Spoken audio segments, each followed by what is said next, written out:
Skills versus capacities in the weight room, vlog 1.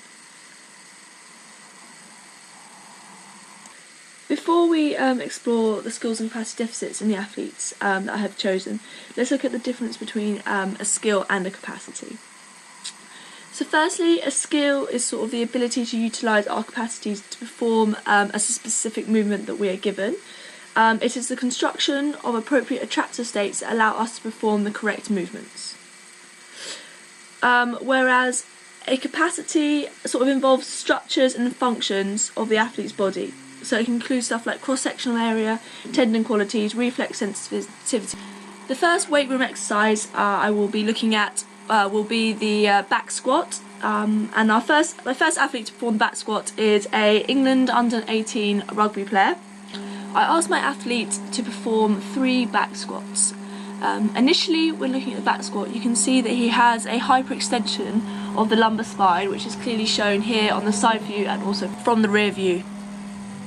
The hyperextension of the athlete's lumbar spine appears to be a motor control issue, so it's a skill issue rather than a capacity issue. This is because when I asked him to perform some leg lowers on the mat, he was able to control his hyperextension of the lumbar during the movement. Therefore, we can conclude that the athlete lacks the ability to control his lumbar spine during the descent of the squat. As you can see on the next few videos, the athlete performing pelvic tilts on a Swiss ball, standing and on the floor. This is to re-engage in his brain to relearn before he descends into the squat, is to tuck his pelvis in so that he doesn't hyperextend in the lumbar as he goes down.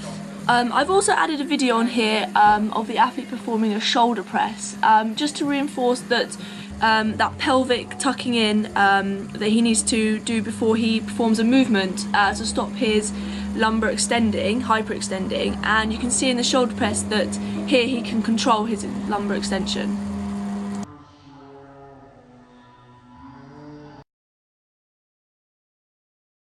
So my next athlete is an under-16 international England hockey player, and as you can see, I've asked her in this video to perform 3 goblet squats. The first thing you notice initially when she performs that goblet squat is that her thighs are not close to breaking parallel during the squat, and this could be due to a number of factors. When examining the athlete, it was clear to see that her inability to break parallel was due to her limited range of motion at the ankle, and therefore has poor ankle dorsiflexion. In this next video of the athlete performing a squat, with a close-up of her shin angle and her ankle dorsiflexion, you can see that when she tries to break parallel with her thighs, that she gets a forward trunk lean motion, and obviously this is not advantageous during back squats, as can put pressure on the lumbar spine.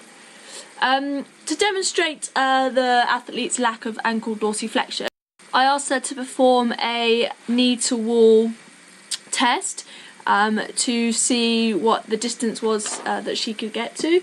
From a still image here, you can see that when the athlete performed the test, the difference between the length between the end of her toe and the wall was 6.2 centimetres.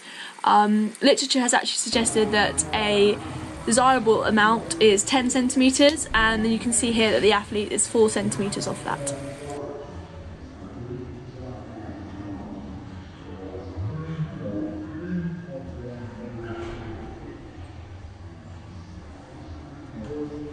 For my next weight room activity, I've decided to look at the hex bar deadlift. The first athlete I will be looking at is an under-16 academy rugby player who plays for Harlequins at the moment, and I've asked him to perform 3 hex bar deadlifts. The first thing you notice when he performs these hex bar deadlifts is, firstly, on the concentric phase, he shifts to the right hand side, so he's preferring his right hand leg, and he's also slightly unstable in the knees. The shift to the right hand side is due to the athlete favouring his right hand side due to a greater strength in his right than his left, and this has actually been shown in an isometric mid-thigh pull where he showed greater force in his right leg rather than his left. The instability of the knees as the athlete ascends from the hex bar deadlift. It's just a lack of control in the athlete. He hasn't performed the skill much before, and this can be relearned throughout the process. And hopefully an improvement in the left hand leg strength should decrease the shift, and therefore should also help the knees become more stable.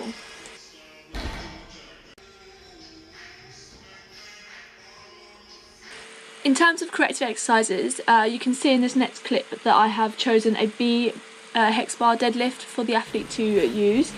This is because it mainly uses one leg at a time when lifting up the hex bar, so therefore should eliminate the strength deficit.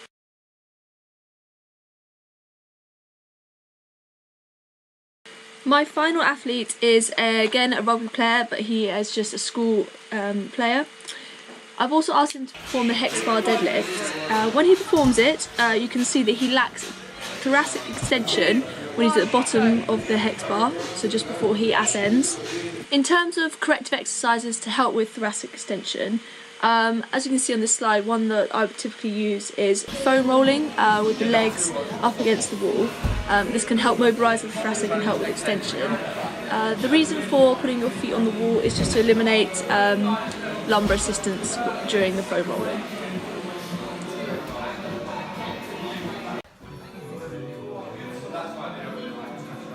Yeah, cool.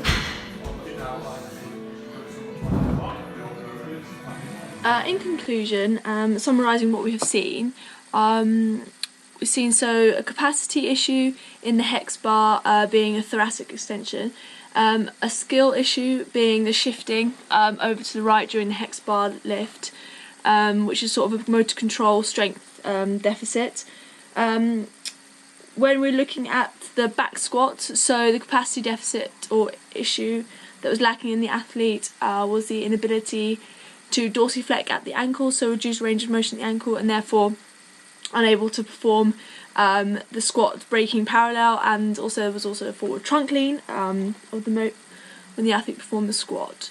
With regards to a skill issue, this was more a strength deficit in the lumbar spine region, where the athlete hyperextended in the lumbar spine during the back squat.